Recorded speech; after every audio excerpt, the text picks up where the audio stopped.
दोस्तों नमस्कार, हाजिर है एक बार फिर से आज की बड़ी और ताजा खबरों के साथ। बस आपसे निवेदन है, कृपया वीडियो को लाइक कर दें, चैनल को सब्सक्राइब कर लें और घंटी बटन जरूर दबा दें। वही पहली बड़ी खबर है, आम आदमी पार्टी के नेता संजय सिंह का बड़ा ऐलान। बोले उत्तर प्रदेश में चलेगी झाड़ू, सत्ता से बाहर होगी भाजपा। जी आपको बता दें कि आम आदमी पार्टी के प्रदेश प्रभारी एवं राज्यसभा सदस्य संजय सिंह ने कहा कि देश की सरकार आम आदमी के खिलाफ है। बजट जनता के हित में नहीं है, बल्कि देश की सरकारी संपत्ति को बेचने वाला है। ना तो किसान की बात हुई, ना रोजगार की बात हुई और ना ही कर्मचारियों के हित में बात हुई। उन्होंने कहा कि यूपी के चुनाव में इस बार झाड़ू चलेगी और भाजपा सत्ता से बाहर होगी। जनता को हिंदू मुस्लिम के नाम पर नहीं, बल्कि विकास, रोजगार और भ्रष्टाचार के मुद्दों पर वोट देना चाहिए। संजय सिंह ने कहा कि 2 करोड़ रोजगार का वादा करने वालों ने बेरोजगारी बांट दी है। देश में गरीब, किसान और युवा की चिंता नहीं है। उत्तर प्रदेश की योगी सरकार के पास 5 साल में क्या किया, ये बताने को कुछ भी नहीं है। हिंदू मुस्लिम के नाम पर चुनाव लड़ा जा रहा है। आपको बता दें कि संजय सिंह ने ऐलान कर दिया है कि यूपी के चुनाव में इस बार झाड़ू चलेगी और भाजपा सत्ता से बाहर होगी।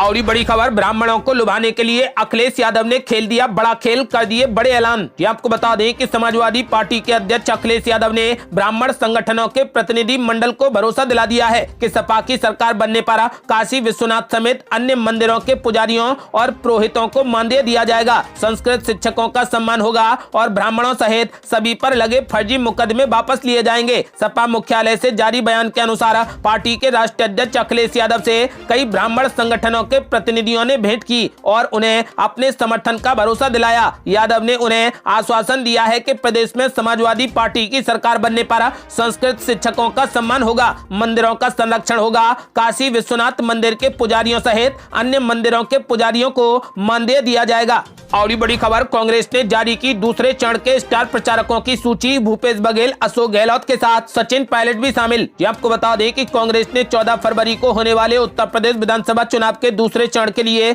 स्टार प्रचारकों की सूची जारी कर दी है। कांग्रेस प्रचारकों के 30 नेताओं की सूची में राहुल गांधी और प्रियंका गांधी वाड्रा, गुलाम नबी आजाद, राजस्थान के मुख्यमंत्री अशोक गहलोत, सचिन पायलट और दीपेंद्र हुड्डा के नाम शामिल हैं। इससे पहले कांग्रेस पार्टी ने 26 जनवरी को पहले चरण के चुनाव के लिए 30 स्टार प्रचारकों की सूची जारी की थी। और ये बड़ी खबर, कैप्टन अमरिंदर सिंह ने कर दिया बड़ा दावा। बोले जल्द प्रचार अभियान का हिस्सा बनेंगे पीएम मोदी और अमित शाह। ये आपको बता दें कि पंजाब विधानसभा चुनाव में बीजेपी के लिए पीएम नरेंद्र मोदी प्रचार अभियान का हिस्सा बनेंगे या नहीं, इस पर सवालिया निशान कायम है। लेकिन पंजाब के पूर्व मुख्यमंत्री कैप्टन अमरिंदर सिंह ने बड़ा दावा किया है कि पीएम मोदी और अमित शाह पंजाब में बीजेपी के प्रचार अभियान का हिस्सा बनेंगे। पंजाब विधानसभा चुनाव के लिए बीजेपी ने पीएलसी और सुखदेव सिंह ढींढसा के नेतृत्व वाले श्रोमणी अकाली दल के साथ में गठबंधन किया है। कैप्टन अमरिंदर सिंह ने कहा कि प्रधानमंत्री नरेंद्र मोदी और केंद्रीय गृह मंत्री अमित शाह पीएलसी, बीजेपी, श्रोमणी अकाली दल संयुक्त गठबंधन के प्रचार के लिए जल्द पंजाब आएंगे। गठबंधन पंजाब और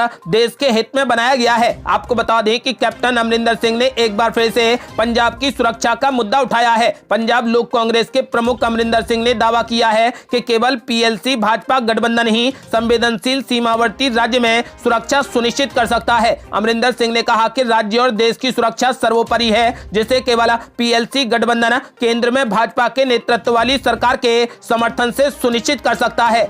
और ये बड़ी खबर, अपर्णा यादव, स्वाति सिंह, रीता बहुगुणा जोशी और दयाशंकर सिंह का कटा पत्ता। बीजेपी की नई लिस्ट से टूटे कई दिग्गजों के अरमान। ये आपको बता दें कि भाजपा ने 17 और प्रत्याशियों की सूची जारी कर दी है। इसमें राजधानी लखनऊ की सभी सीटों से प्रत्याशियों का ऐलान कर दिया गया है। इस सूची ने कई दिग्गजों के अरमानों पर पूरे तरीके से पानी फेर दिया है। लखनऊ की सीटों से कई नामी गिरामी चेहरे दावेदार थे। यहाँ तक कि लखनऊ की सरोजनी नगर से विधायक और मंत्री बनी स्वाति सिंह का भी टिकट काट दिया गया है। पिछले दिनों स्वाति सिंह और उनके पति दयाशंकर सिंह के बीच में टिकट को लेकर रार की खबरें आई थीं। भाजपा ने दोनों को ही टिकट नहीं दिया है। आपको बता दें कि स्वाति सिंह की जगह सरोजनी नगर से पूर्व ईडी अफसर राजेश्वर सिंह को मैदान में उतारा गया है। राजेश्वर सिंह को 3 दिन पहले ही वीआरएस की अनुमति मिली थी। इसके बाद उन्होंने भाजपा ज्वाइन की और उन्हें टिकट मिल गया। आपको बता दें कि स्वाति सिंह की तरह अपर्णा यादव और रीता बहुगुणा जोशी की उम्मीदों पर भी पानी फेर दिया गया है। सपा छोड़कर भाजपा में शामिल हुई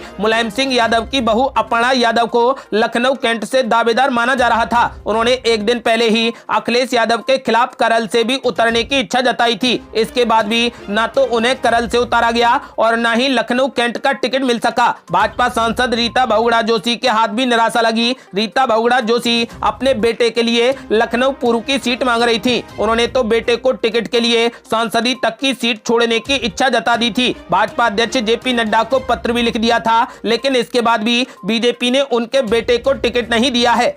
और ये बड़ी खबर, विक्रम सिंह मजीठिया ने स्वीकार कर लिया नवजोत सिंह सिद्धू का चैलेंज। अब अपनी जिताऊ सीट को छोड़कर सिर्फ अमृतसर ईस्ट से लड़ेंगे चुनाव। ये आपको बता दें कि पंजाब में मुख्यमंत्री बनने का सपना देख रहे नवजोत सिंह सिद्धू की मुश्किलें अब और ज्यादा बढ़ गई हैं। सिद्धू को घर में ही घेरने के लिए अकाली दल के विक्रम सिंह मजीठिया ने बहुत बड़ा फैसला ले लिया है। दरअसल कांग्रेस प्रदेश अध्यक्ष नवजोत सिंह सिद्धू ने उन्हें चैलेंज किया था कि अगर मजीठिया में दम है तो मजीठा सीट को छोड़कर एक सीट पर चुनाव लड़ें। अब मजीठिया ने नवजोत सिंह सिद्धू की इस चुनौती को स्वीकार कर लिया है। विक्रम सिंह मजीठिया ने कहा कि अपने कर्तव्य को निभाने और लोगों के मन में शंका को दूर करने के लिए मैंने सिर्फ अमृतसर ईस्ट से ही विधानसभा चुनाव लड़ने का फैसला लिया है। अब मजीठा सीट से मेरी पत्नी गनीम कौर चुनाव लड़ेगी। इस ऐलान के साथ ही मजीठिया ने एक बार फिर से नवजोत सिंह सिद्धू को निशाने पर ले लिया है। उन्होंने कहा कि ये चुनाव नवजोत सिंह सिद्धू के अहंकार को तोड़ेगा। आपको बता दें कि उन्होंने कहा कि मैं उसे लोगों का सम्मान करना सिखाऊंगा। आप देखेंगे कि वो लोगों से प्यार करने लगेगा, बड़ों का सम्मान करना सीखेगा और हवा में बयानबाजी करना बंद कर देगा।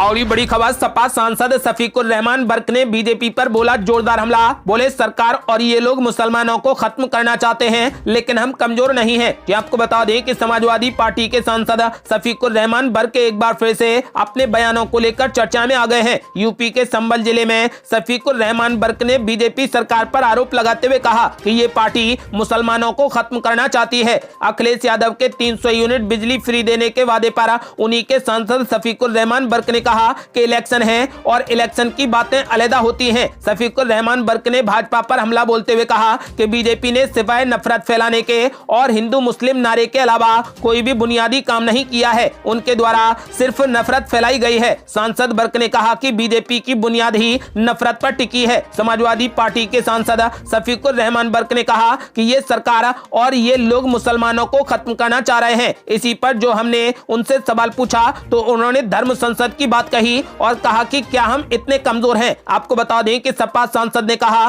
कि हम कौमी हैं, कौम की बात करते हैं और हमारा मकसद झगड़े फसाद करना नहीं है। हमारा मकसद है और हमारा एक मैसेज है जो आवाम तक पहुंचना चाहिए। लोग समाजवादी पार्टी को वोट दें और समाजवादी पार्टी को जिताएं। और ये बड़ी खबर, नवजोत सिंह सिद्धू ने कैप्टन अमरिंदर सिंह पर बोला जोरदार हमला। बोले घोटालों पर एक्शन से बचने के लिए चाट रहे बीजेपी के तलवे। आपको बता दें कि 5 राज्यों में जारी चुनावी बयानबाजी में सबसे ज्यादा तीखे आरोप प्रत्यारोप पंजाब में देखने को मिल रहे हैं। पंजाब के पूर्व मुख्यमंत्री कैप्टन अमरिंदर सिंह कांग्रेस प्रमुख नवजोत सिंह सिद्धू पर अक्सर हमला बोलते रहते हैं। अब नवजोत सिंह सिद्धू ने कैप्टन अमरिंदर सिंह और अकाली दल के प्रमुख सुखबीर सिंह बादल पर तीखा हमला बोला है। नवजोत सिंह सिद्धू ने लुधियाना के अहमदगढ़ में एक पत्रकार सम्मेलन को संबोधित करते हुए दोनों नेताओं पर गंभीर आरोप लगाए हैं। कांग्रेस छोड़कर भाजपा के साथ गठबंधन करने वाले कैप्टन अमरिंदर सिंह पर नवजोत सिंह सिद्धू ने कहा वे निजी कारणों से भाजपा के तलवे चाट रहे हैं। सिद्धू ने आगे कहा कि वो डबल इंजन की बात करते हैं, जबकि उनका इंजन तो कब का सीज हो चुका है। कैप्टन के बारे में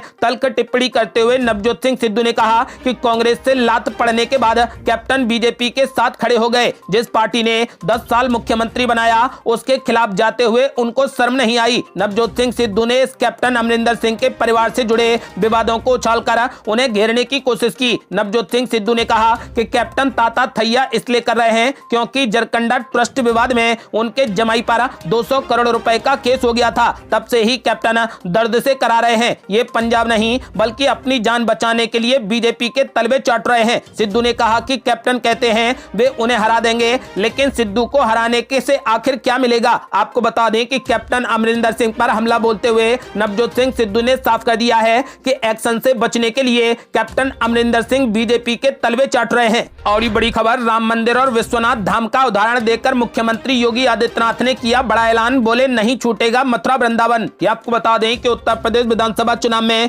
कुछ ही दिन शेष हैं, ऐसे में सभी पार्टियां वोटर्स को रिझाने में लगी हैं। इस बीच यूपी के मुख्यमंत्री योगी आदित्यनाथ ने बड़ा बयान दिया है। उन्होंने कहा कि जब अयोध्या में श्री राम का मंदिर बन रहा है और काशी में भगवान विश्वनाथ के मंदिर का निर्माण हो रहा है तो मथुरा वृंदावन कैसे छूट जाएगा। मुख्यमंत्री योगी ने अपने आधिकारिक ट्विटर हैंडल पर लिखा, भारत की अस्मिता और सनातन आस्था के मान बिंदुओं के सम्मान व अपने अतीत की गौरवशाली परंपरा की पुनर्स्थापना भाजपा का ध्येय है। अयोध्या में प्रभु श्री राम मंदिर और काशी में भगवान विश्वनाथ का भव्य धाम बन रहा है तो फिर मथुरा वृंदावन कैसे छूट जाएगा। और ये बड़ी खबर, बजट में क्या हुआ सस्ता और क्या हुआ महंगा, जाने कहां करनी होगी जेब ढीली। ये आपको बता दें कि वित्त मंत्री निर्मला सीतारमण ने संसद में बजट पेश किया। इस दौरान निर्मला सीतारमण ने कई बड़ी घोषणाएं की। जानकारों का कहना है कि ये एक बैलेंस बजट है। हालांकि पूरे बजट में सैलरीड क्लास को ध्यान में रखकर किसी तरीके की घोषणा नहीं की गई है। आपको बता दें कि वित्त मंत्री के बजट पेश करने के बाद कुछ चीजें सस्ती हो जाएंगी तो कुछ महंगी हो जाएंगी। आपको बता दें कि मोबाइल चार्जर सस्ता होगा,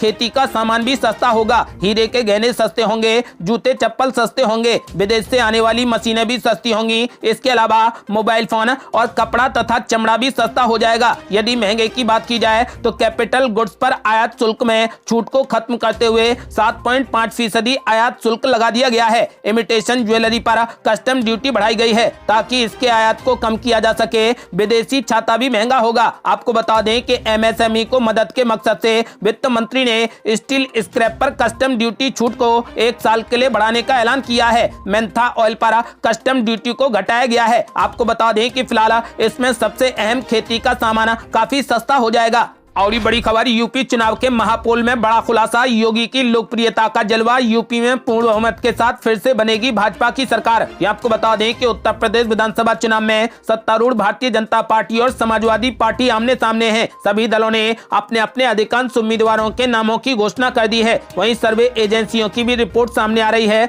लगभग सभी में योगी आदित्यनाथ की लोकप्रियता सबसे अधिक दिख रही है। विभिन्न एजेंसियों के सर्वे में शामिल अधिकांश लोग उनके कामकाज से बेहद खुश नजर आ रहे हैं। यही कारण है कि वे दोबारा से यूपी की कमान उन्हीं के हाथों में देने के लिए तैयार दिख रहे हैं। आपको बता दें कि सर्वे की बात करें तो Times Now veto opinion poll, ABP News C voter opinion poll, इसके अलावा Zee opinion poll, India TV opinion poll, Republic P mark opinion poll में बीजेपी की सरकार बनती दिखाई दे रही है। इस बार सभी पोल बीजेपी की सरकार को दिखा रहे हैं। आपका क्या मानना है, इस बार उत्तर प्रदेश में किसकी सरकार बनेगी? अपनी राय हमें वीडियो लाइक कर कमेंट बॉक्स में जरूर दें। आज के लिए बस इतना ही। यदि आपने अभी तक हमारे चैनल को सब्सक्राइब नहीं किया है तो कृपया चैनल को सब्सक्राइब कर घंटी बटन जरूर दबा दें। जल्दी मिलते हैं बड़ी अपडेट के साथ, तब तक के लिए जय हिंद, जय भारत।